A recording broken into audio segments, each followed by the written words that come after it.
What's up, everybody? Welcome back to Divided Nations.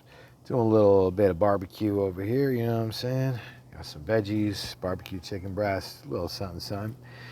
Sometimes it's the little things in life, being able to appreciate the fact of having the freedom to just be able to just barbecue. I mean, the simplicity of life, just that basic freedom, right? Is it going to come to a point where in life where we have restrictions on even being outside and worrying about if we're going to be able to do something as simple as just barbecue outside?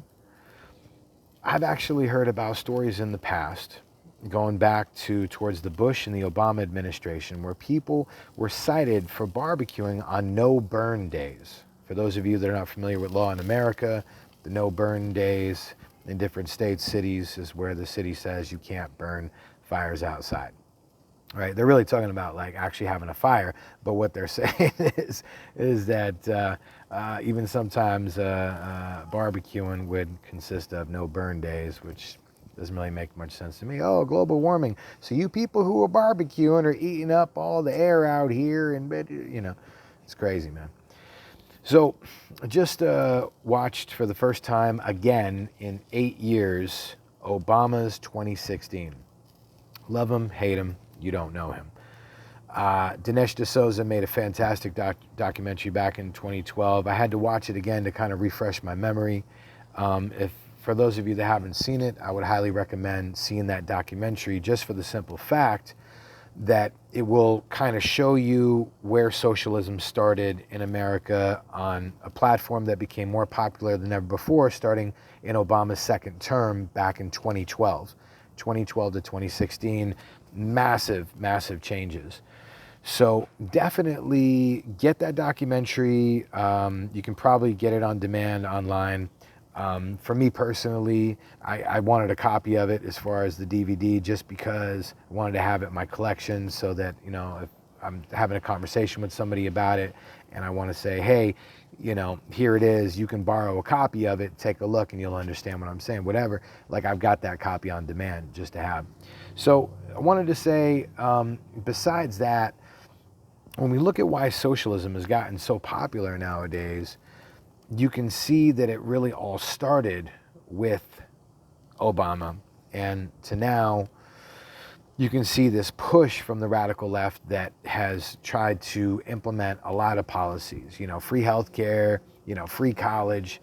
What is free college? I mean, our taxes would go through the roof if there was free college. Now, if I was 18, 21, whatever, I'm in college, what I'm saying, right out of high school, I'm like, yeah, or maybe even high school, I'd be like, when I turn 18, I'm voting for so-and-so because he's for free college. Or he or she, whatever is for free college, whatever, whoever it is, the candidate. So I can see why it's appealing to young people, but most people that are more conservative and they're, in their 40s or above see the fact that their wages are going to be taxed beyond belief. It's not really sustainable, and already our debt, what is our debt right now after these bailouts and everything that's been happening? I think, what are we at now? 27 trillion. I don't know. It's ridiculous. And actually the debt is more than that.